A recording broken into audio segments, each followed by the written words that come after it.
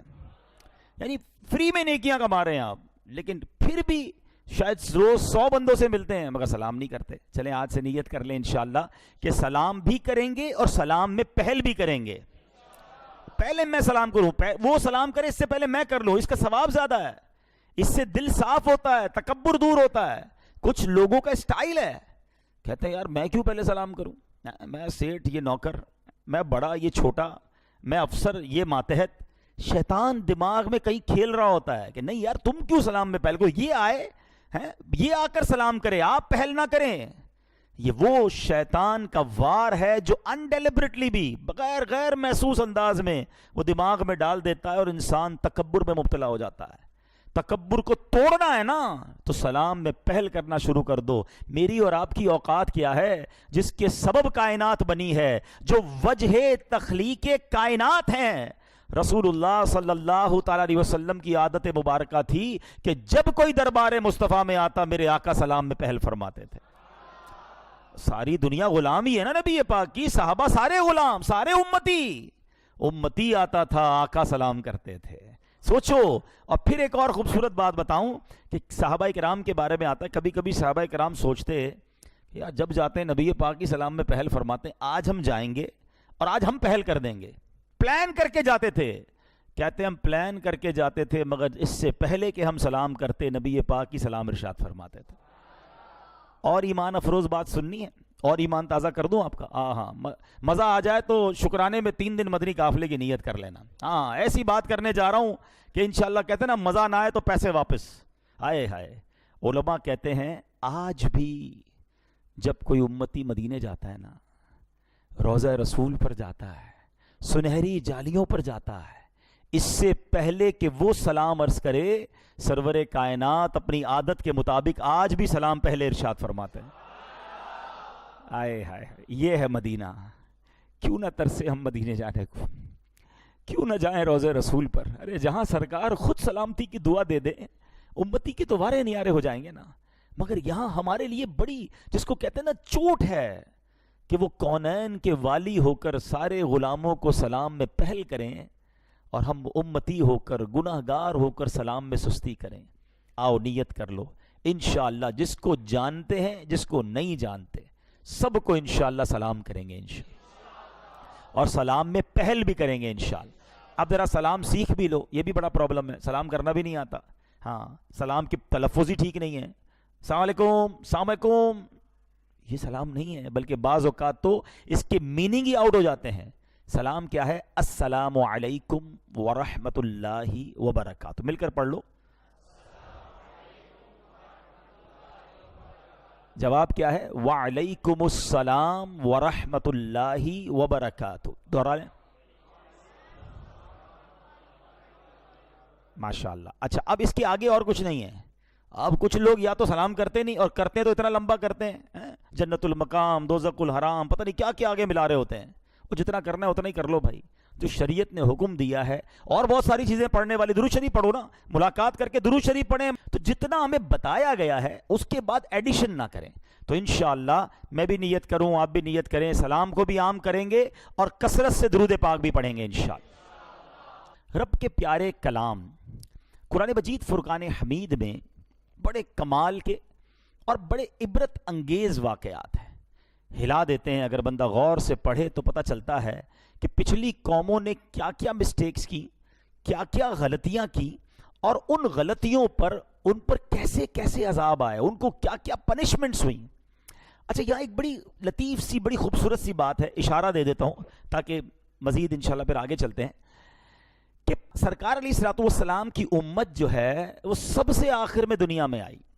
حالانکہ سب سے اول, سب سے افضل, سب سے اعلیٰ نبی پاک علیہ الصلوۃ والسلام ہیں, آئے سب سے آخر میں اور امت بھی سب سے آخر میں آئی. اس کی ریزن کیا ہے؟ علماء نے بڑی حکمتیں بیان کی ہیں, مگر ایک بڑی خوبصورت حکمت ہے.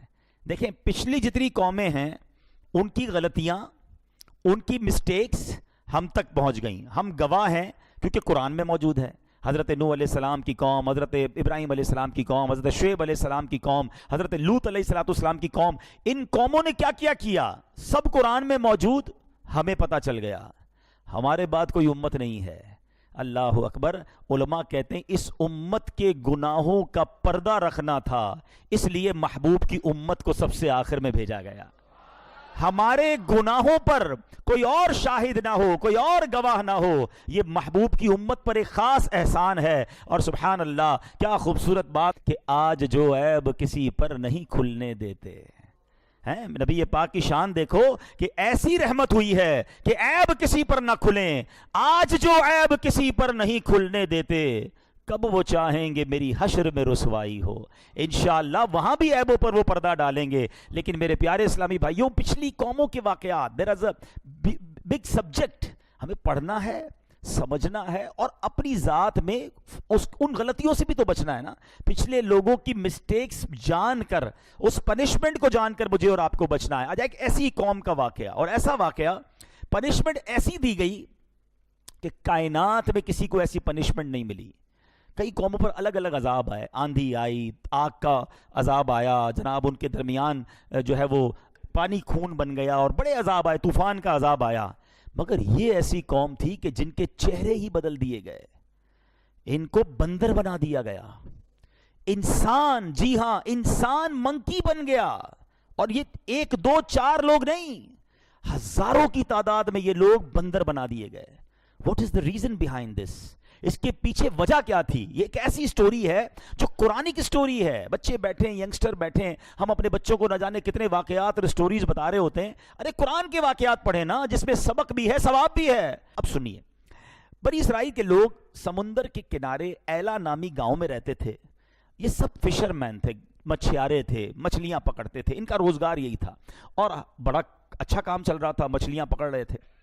اب ان کے لیے ایک آزمائش ہوئی, ان کو ایک ایگزامینیشن میں ڈالا گیا, اللہ کی طرف سے کوئی امتحان آیا. دیکھیں, شریعت کی باؤنڈری جو ہے نا, وہ ہمارے لیے ہمیں فالو کرنا ضروری ہے. ان کے لیے باؤنڈری کیا بنا دی گئی کہ یہ لوگ سیٹرڈے والے دن جو ہے نا مچھلیاں نہیں پکڑ سکتے. پورا ہفتہ حکم ہوا مچھلیاں پکڑو, سیٹرڈے کو آپ نے ہفتے والے دن مچھلیاں نہیں پکڑنی ہیں. اچھا, اور امتحان کیا تھا کہ سیٹرڈے کو مچھلیاں زیادہ آتی تھیں, ہفتے والے دن مچھلیاں جو ہیں وہ زیادہ نظر آتی تھیں. یار اتنی مچھلیاں, اور ہمیں منع کر دیا گیا. اب یہ امتحان ہے. آج بھی بہت سارے ایسے امتحان ہیں ہمارے ساتھ کہ جو بندہ کہتا ہے یار یہ نہیں کرنے کی اجازت, اس میں تو بڑا مزہ ہے, سود لینے میں تو بڑا فائدہ ہے بھائی, بڑے پیسے, کچھ کمانا بھی نہیں, ویسے ہی گھر بیٹھے پیسے آ رہے ہوتے ہیں. یہ والا بھی فلاں جوا کھیل لوں, اتنے پیسے لگاؤں گا, اتنے ملٹی پلائی ہو جائیں گے. طرح طرح کے کوئنز آ گئے ہیں, پتہ نہیں کیا کیا انٹرنیٹ پر چیزیں سنا آ گئی ہیں. جناب رات کو پیسے لگاتے ہیں, صبح ڈبل ہو جاتے ہیں. شریعت نے منع کیا ہے. ہاں, یہی امتحان ہے. تمہیں روکا گیا ہے, تمہارا کام رک جانا ہے. زیادہ پیسے دیکھ کر, زیادہ مزہ دیکھ کر, زیادہ انجوائمنٹ دیکھ کر اسلام کی باؤنڈری کو نہیں توڑنا ہے. اب کیا ہوا, اس قوم نے, شیطان بھی تو اپنا کام کرتا ہے نا. آج بھی بہت سارے کام شیطان کروا رہا ہے. اس زمانے میں شیطان نے کیا کہا, ٹھیک ہے ہفتے کو منع ہے نا, ایسا کرو مچھلیاں مت پکڑو, چھوٹے چھوٹے حوض بنا لو, سوئمنگ پول جس کو کہہ لیں, پونڈز کہہ لیں, چھوٹے چھوٹے حوض بنا لو, سمندر سے نالی نکالو, سیٹرڈے والے دن مچھلیاں اس حوض میں آ جائیں, آگے سے پوٹ بند کر دینا, مچھلیاں حوض میں رہ جائیں گی, اتوار والے دن شکار کر لینا, تو تمہاری یہ ہفتے کا شکار بھی نہیں ہوگا, مچھلیاں بھی تمہارے پاس آ جائیں. کان ادھر سے نہیں, شیطان نے ادھر سے پکڑوا دیا. ان بے وقوفوں نے کہا یہ بات تو ٹھیک ہے. جیسے آج کل شیطان بہت سارے لوگوں کے ساتھ کھیل رہا ہے, کہتے ہیں انٹرسٹ نہیں ہے, مارک اپ ہے. نہیں نہیں یہ تو پروفٹ ہے، یہ جناب یہ والا طریقہ نہیں، یہ والا طریقہ ہے. بہت سارے طریقوں سے گناہ بیچا جا رہا ہے اور لوگ نفع کے چکر میں، انجوائمنٹ کے چکر میں حرام کھا رہے ہیں، حرام عمل کر رہے ہیں. سوچتے نہیں کہ یہ شیطان کی ہیلے بازیاں ہیں. شراب کو آپ دودھ کی بوتل میں پیک کر دیں تو وہ دودھ نہیں بنتا، وہ شراب ہی رہے گی، وہ حرام ہی رہے گا. علماء سے پوچھے تو صحیح کہ ضرورت یہ نئی آئٹم آئی ہے، نیا کاروبار آیا ہے، نفع بڑا ہے، لیکن جائز ہے کہ نہیں؟ آج کوئی پوچھنے کے لیے تیار نہیں. آج بندہ کہتا ہے یار راتوں رات امیر بننا ہے بس. یہ نہیں دیکھتے کہ یہ حرام کی روزی میرے گھر میں آ کر تباہی مچا دے گی. اس قوم نے بھی یہی کیا، شیطان کا ہیلا مان لیا. ٹھیک ہے، انہوں نے حوض بنائے اور سیٹرڈے والے دن اس حوض کے اندر پانی آتا، مچھلیاں بھی آتی، حوض کو بند کرتے، اگلے دن پکڑ لیتے. اللہ اکبر. انہیں سمجھایا گیا کہ نہ کرو ایسا، یہ اللہ کی نافرمانی ہے. اللہ کے نبی نے سمجھایا، نہ مانے. اب کیا ہوا، اس قوم میں بائفرکیشن ہو گئی، گروہ بن گئے. ایک گروہ نے کہا ہم تمہاری بات نہیں مانتے، یہ اللہ کی نافرمانی ہے، اللہ نے منع فرمایا تم یہ کام کر رہے ہو. وہ قوم الگ ہو گئی، درمیان میں دیوار بنا دی گئی کہ تم لوگ ادھر رہو. 12,000 لوگ ایک سائیڈ پہ ہو گئے جن کو سیٹرڈے کو شکار کرنا تھا. کچھ لوگ ادھر ہو گئے کہ نہیں ہم یہ نافرمانی نہیں کریں گے. تھوڑے دن ہوئے تو ایک دن ایسا آیا کہ برابر دیوار کے برابر سے کوئی آواز نہیں آ رہی تھی. جب کسی نے چڑھ کر دیکھا تو حیران ہو گیا کہ وہ 12,000 کے 12,000 لوگ بندر بنا دیے گئے تھے. ان کے چہرے مسخ ہو گئے تھے. اور یہ بات قرآن میں موجود ہے. اللہ کریم پارہ نمبر 1 سورہ بقرہ آیت نمبر 65 میں ارشاد فرماتا ہے. رب کریم نے فرمایا وَلَقَدْ عَلِمْتُمُ الَّذِينَ اعْتَدَوْا مِنْكُمْ فِي السَّبْتِ فَقُلْنَا لَهُمْ كُونُوا قِرَدَةً خَاسِئِينَ. اللہ نے فرمایا اور بے شک ضرور تمہیں معلوم ہے تم میں کہ وہ جنہوں نے ہفتے میں سرکشی کی، سیٹرڈے والے دن نافرمانی کی، تو ہم نے ان سے فرمایا کہ ہو جاؤ بندر، دھتکارے ہوئے. کونوا قردۃ خاسئین، دھتکارے ہوئے بندر ہو جاؤ. رب کی طرف سے حکم ہوا اور ان کے چہرے ختم، چینج ہو گئے. اچھا اب کیا ہوا؟ اب یہ 12,000 لوگ جب بندر بنے تو ایکچولی یہ رشتہ دار تھے نا، کوئی چاچا تھا، کوئی ماموں تھا، کوئی کزن تھا، کوئی ادھر تھا، کوئی ادھر تھا. اب یہ لوگ پریشان ہو گئے کہ میرا فیملی ممبر کون ہے. دروازہ کھول دیا گیا. یہ سارے بندر، کوئی کسی کے کپڑے جا کر سونگتا تھا، کوئی کسی کے پاس جا کر روتا تھا، کیونکہ بندر کو پتا تھا یہ میرا کزن ہے، کزن کو نہیں پتا چلتا تھا یہ کون ہے. یہ حال رہا ان کا. روایتوں میں آتا ہے 3 دن یہ لوگ زندہ رہے اور اس کے بعد سارے کے سارے مارے گئے، سب دنیا سے چلے گئے. اور یہ واقعہ ہسٹری میں باقی رہ گیا کہ یہ قوم بندر بنا دی گئی بیکاز آف ڈس اوبیڈینسی آف اللہ سبحانہ و تعالی. نافرمانی کی انہوں نے رب تعالیٰ کی. اس زمانے کے نبی نے انہیں سمجھایا تھا مت کرو ایسا، مگر وہ نہیں مانے. اے میرے پیارے اسلامی بھائیوں، یہ ہے اللہ کی نافرمانی کا انجام. آج لوگ کہتے ہیں یار کچھ نہیں ہوتا بھائی. معاذ اللہ شیطان 2 طریقے سے کھیلتا ہے. ایک تو اللہ کی رحمت یاد دلاتا ہے، اللہ معاف کرنے والا ہے، یا بندہ کہتا ہے نہیں یار سبھی کرتے ہیں تو میں کر لوں گا تو کیا ہو جائے گا.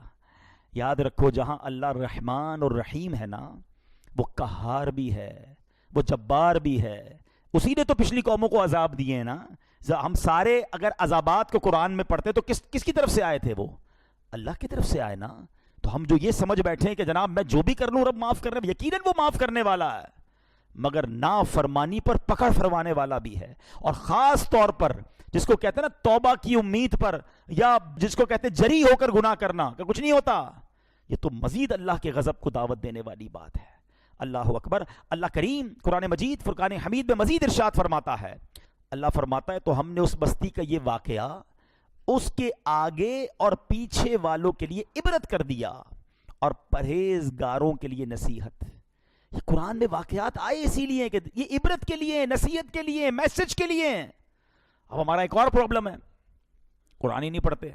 نصیحت تو جب ملے گی نا جب واقعات پڑھیں گے، جب قرآن پڑھیں گے، اس کو انڈرسٹینڈ کریں گے، جب سبق لیں گے. اچھا پڑھتے نہیں ہیں تو بھی دور ہو گئے، اچھا پڑھے ہوئے بھی ہیں تو بھی ہم اس پر نصیحت نہیں کرتے. حالانکہ یہ نافرمانی کتنی بڑی لعنت ہے. سنیے گا حضرت امام حسن بصری رحمت اللہ تعالی فرماتے ہیں اے ابن آدم تیری ہلاکت ہو، کیا تو اللہ پاک سے مقابلہ کرنا چاہتا ہے؟ ہاں جس نے اللہ پاک کی نافرمانی کی گویا اس نے اللہ پاک سے جنگ کی. اللہ سے مقابلہ. Anybody have power to fight with اللہ سبحانہ و تعالی؟ کسی کے پاس یہ چانس نہیں ہے. بندہ دیکھیں ایک تو وہ ہے کہ گناہ ہو گیا اور بندہ توبہ کر لے، شرمندہ ہو. اور ایک یہ ہے کہ ڈیلیبریٹلی پلاننگ کے ساتھ بالکل بے فکر ہو کر گناہ کرنا.